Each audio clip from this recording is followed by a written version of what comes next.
the last show of NXT on USA. It's been a long time since they started. I was there 2.0. I was there 2.50. I'm here 3.0. One of the few people who's reviewed it from the time it aired until now. One of the few. Let's make this clear. There was very few people reviewing NXT at the time when NXT was taken on by Vince because of two reasons. Two real reasons. One, Vince wanted control of NXT because he wanted to take out AEW. Two, let's be honest, Triple H, his heart was bad, but it got worse because of how Vince was screwing him over. I think his heart became even worse due to it. So what we have here is the culmination of all these years now reaching kind of full circle, because once again NXT will be doing something new, doing something different on CW, and legitimately it's back to Triple H again, because Triple H was supposed to do it but had a heart problem and Vince really wanted control of NXT anyway. So now Triple H got it back again. Well, of course, HBK is still running it on behalf of Triple H now, but still it's the same thing. I will tell you this before we get started. This was a good show because of how they structured it. They structured it as the prelude to a pay-per-view. Let's make this clear before we get started. This had a pay-per-view feel because of how they did the press conferences. I'm not going to tell you the press conferences all were great. They were all right. But the point is they made it feel like a press conference that is before a pay-per-view. That's the way it felt. And due to the fact they did it like this, made it interesting. Whether you like NXT or not, you can't say that the way they structured it was bad. Now, let's go through this before we go to the press conferences, which was really the highlight of the show. First match, Women's North American Championship. Kiana Jordan, well, let me give it to you like this. Did I care about Red Sinclair? No. Smacking Kiana Jordan in the face last week gave her this opportunity. You think she was going to win here? No. I didn't expect her to win here because we got next week and they're going to give her something to do. They will. Which she won here, which I wasn't surprised. And I won't say the match was bad because it was not bad. But this was the best I think Red Sinclair has ever had. Not because she's a bad wrestler. It's because of before they moved to the new network, you're going to see the best she's going to have here in USA going into CW. And I think she did the best effort she's done since she's been on the main parts of NXT roster and has been a part of the no quarter catch crew. Basically, this is the best you're going to get. Now, I don't know where they're going to go with her next, but this is the best you got. She lost. Now, I really didn't care about this match. Because, yes, Hank and Tank did lose due to the fact of the Good Brothers. Let's make it clear. They interfered with the match that allowed the Rascals to win. This is what we got. But do I believe they're going to do anything with Hank and Tank? No. But seeing even though Hank and Tank won gives them someone to still feud with. Because, let's be clear, they're not doing anything with Hank and Tank. And literally they need tag teams on the main roster. So that's the reason why the Good Brothers are there. They're messing with the tag team division to try and bring them up to a point where they may be ready to go on to either SmackDown or Raw. And I want to say this because I know someone may bring it up. I know about the possibility that when Raw moves over to Netflix, they're going to lay off a lot of people because their roster is too large, and if they're going to 2 hours, they may slim down their roster. This has been expected. I said this over a year ago that you do not know how far they're going to go until they get rid of something or someone's. I said this a long time ago, and seeing that this may happen and people are going to get so angry, well, guess what? Who actually predicted that we did not know what's going to happen within the next year of the merger? We didn't. So there you go. There you go. I said it a long time ago. You don't know how this merger was going to affect the roster. And now nearing 2 years, Well, technically, it's only been a year, maybe what? September, October, November, December, January. That's 1 year and maybe 4 months. Not even 2 years that we're going to see the roster possibly shrink down. I'm just saying because I want you to know that I did notice. I did see it. Let's make this clear. What did I think about Lexis King versus Oba Mensah? Really?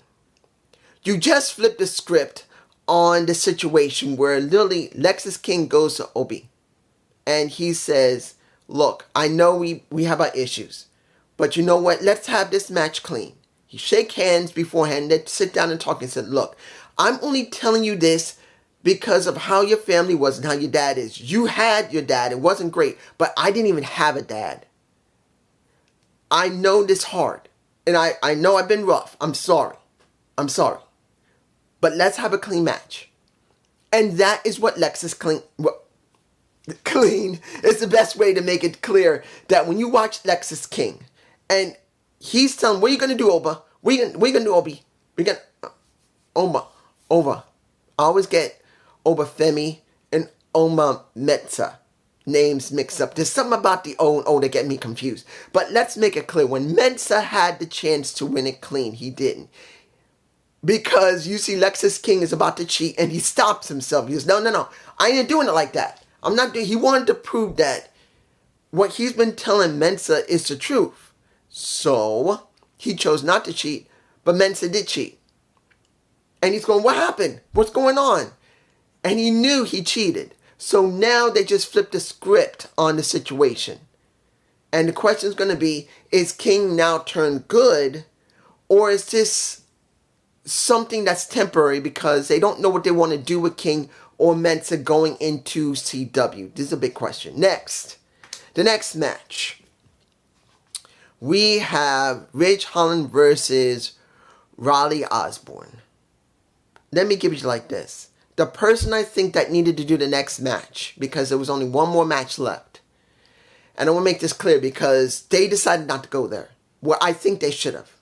Because look what happened. Riley lost the match clean. He did. It was a good match, but he lost clean. Then he started having a fight afterward because when you see Ridge trying to destroy... well, let me give it to you like this. The person that was the last one that needed to be destroyed is Thea Hale. But they didn't want to go there. You could have brought back a Andre Chase to culminate into the next match. Because he was the first one taken out. He could have came back to try and protect Thea. Because he's been trying to train her and teach her and be like a father figure himself. I think what should have happened, the next match should have been Thea versus Ridge Holland. That's what the match should have been. But they didn't want to go there. Now, maybe I'm wrong, and maybe they'll do it on the first night on the CW, and they'll set that up for October 8th. But honestly, that's what I think they should have gone. They had a huge fight. Now Riley is still fighting with Ridge. And the question is when they go onto the CW, what are they going to do next? Ridge just got his ass handed to him. Clean. He didn't cheat. Ridge didn't cheat. He beat his ass clean. So what now? Next. The match I'm going like, would they actually have Rosemary lose 4 times in a row? Then I saw who she was going up against along with Wendy Chu. And I realized you're not going to lose. And that's Reese and Petrovic, where the story of Petrovic now being smitten by a Ashanti Adonis, of all people. I'm like, so they couldn't let Rosemary and Wendy win clean. They couldn't. It's due to the fact that they wanted to make sure that that they had to have help. Because wouldn't it have been better that they just won the match clean? Because Rosemary needed a clean win. So did Wendy in their tag match. But they didn't get it. They didn't get a clean win. You have Shanti Adonis, who seems to have been trying to give out roses to women in the hopes of getting them. And he comes out and gives a woman in the crowd a rose. And Petrovic is all upset because why are you doing that? Because she wants the damn rose. And basically Reese has been left out there. And I'm like, seriously? Instead of just letting Rosemary and Wendy just win a match, You have them win the match because Petrovic is now smitten by Shanti Adonis. She wants the man. I don't know. You guys tell me below, do you think that's right? Moving on. Let's do this. Did I believe in this match? Did I care about this match? Seeing that the young boy in a... what do I really believe? Well, I believe in Evans. I don't. Evans is a good high flyer, but he doesn't have personality. I'm sorry. He has a good high-flying ability, but he has no personality whatsoever. If you say he does, give me a reason why I should believe that his personality is so great that he should be getting a match with Randy Orton. Because as far as I can tell, he doesn't deserve a match with Randy Orton after not even a whole year on the roster. I'm sorry. I just don't see it. He's a high flyer. He's young, but it doesn't mean he's got the potential as much as everybody does. Because it takes more than just wrestling ability to really get over on WWE TV. Well, TKO WWE TV. You see A-Town Down Under, they were going to win. Because they're going up against the tag champs on the first. And guess who comes out? Because they're angry. And guess who was angry the most? And it's Frazier. And basically screws up the match for both a Cedric Alexander and the young boy. I mean, come on. Come on. I don't see it. Not because I don't think that Devon Evans doesn't have abilities. I just don't think he should be having this position right now. He's just not developed enough. I don't see it. Moving on. The final thing to talk about are the... Let me give it to you like this. When they did the press conferences, I liked them. Did I believe all the press conferences were necessary? Like when it came to Fatal Influence? No. Yeah, Fatal Influence. No. But then when you put in a Lola Vice and Miss Parker, and they're trying to get them together because Ava made a match for next week where both these women don't want to deal with them together, and they're being forced to be together, it's like the Odd Couple. You got Lola Vice and you got Miss Parker. Either one of them cannot take on Fatal Influence alone, but they're sticking them together. They don't want to be together, and they will have to be together. And this is going to be, can they coexist next week? And I really don't want that. But this is what they're going with, unless they got something going to really make it work. I just don't want them to... if they're going to break up and going to start fighting one another once Fatal Influence is finished, it feels like it's kind of a waste of time for me personally, but this is where they're going. When they had Uba Femi, and they showed the vid pack of Tony D'Angelo exercising, getting in shape, wanting to prove that he can go up against Uba Femi. And I'm like, it's done really well. And I kind of wish they would build this over a couple of weeks. Not 1 week before the match on the 1st, I believe. Or is it the 8th? Is it the 1st or the 8th? I can't remember. You guys tell me below. It's either the 1st or the 8th they're going to have the match. But I think it's the 8th. Yeah, the 8th. I think it's the 8th. And I kind of wish they did this over a couple of weeks. And I think it would have been better that way instead of just one. Now it's only just one instead of like 2 or 3 weeks that we see him exercising, then have a match, and then we see him exercising again. I think that would have been more of a Rocky type of thing. Because that's what it looks like with me with Tony D'Angelo. It feels like Rocky. And honestly, seeing that they're trying to do a Rocky thing with him, it's good, but it's so short. It feels like it should be more than 1 week, this week, where they show him training, and now he's going to go and sign the contract next week. Shouldn't we had like 2 weeks of training, then he gets a match, then we see that he's ready, and then he has the contract signing. That's what I feel. Next, what did we get when it came to, I'll tell you this. Trick Williams and Ethan Page, they both did very well. I liked Ethan Page's maybe a bit better than Trick Willie. And don't get me wrong, you know I love Trick Willie. I'm one of the few people who knew Trick had to prove something. It was like almost 2 years ago when it was Halloween Havoc. And I said Trick Williams had to start proving himself, because I can tell that it's only a matter of time before they throw Carmelo Hayes to the main roster. Trick has a great look. He's got the gift of gab. He's got character. He just needs to show that he can work in the ring. And look what happened. I'm one of the rare people, I'm sure I'm not one of the only ones who said it. If I am, then I called it. Because I don't know if anyone else could see that Trick Williams could do it. And I knew Trick Williams could do it because I could tell from the way that he was already built. The only thing we didn't see was the ring work. He had the talk. He has the look. He has the charisma.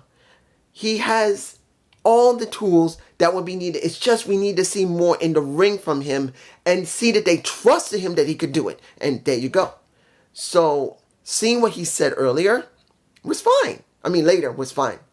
But I felt when it came to Ethan, the way he was talking, the way he presented himself was important. Because as a champ, he had to give an air of, I can do it even no matter I have to cheat. I'm going to do it. You're welcome. And walks away. I think that was a bit better. But this is like him. He's like here. It's only due to the fact he's got the title. And the final one. Let's go. What we got here? And I know I'm missing something. I'm sure I'm missing something. If I am, I'm sorry. The final interview was done in the ring. Excuse me. The final interview in the ring when it came to Julia and Roxanne. Now, seeing that Julia can talk and Funaki was supposed to be a translator. Funaki as a translator was good. I'm glad they're doing something with Funaki. Since he is I remember he's a commentator, guys. If you don't remember, Funaki is a commentator. As far as I remember, he's commentating for the Japanese crowds flat out. He's commentating for them. I believe he's a color commentator right now. Because he did go in the ring. He's the perfect person to work with Julia. And he did talk for her. A little sloppy, but that's how Funaki's style is. We know he can talk pretty good English by this time. He talks English. He doesn't talk bad. And he had to talk a little bit broken, a little bit, to make it feel like, well, this is the first time I'm doing it. I am Japanese, and I have to make sure this is done correctly. Fine. And seeing that Julia does speak some English, but when it gets a little complicated, when she goes, there are points where it's obvious that maybe she has a little bit of a problem talking English, or this was done on purpose to give Funaki something. No problem. I was fine with it. I was glad to see that she was talking English and seeing Funaki doing what he did. And then we see Roxanne doing Roxanne and putting over Julia, because she watched Julia, she studied Julia. She said this is a dream match for her. Of course, she got to put herself over. But let's make this clear. This is going to be a really good match that I kind of wish would be at a pay-per-view instead of the opening for the CW. But I understand. This is the CW. This is the first night. And they got to make it special. And with all the different press conferences setting up for next week, it was special. But then we get Stephanie Vacour. I believe her name is Vacour. I'm mispronouncing it. I'm sorry. But since she was signed to WWE, she made it very clear she spoke Japanese, I believe. I can't remember. I think she did. Or Spanish. Japanese, Spanish. I can't remember right now.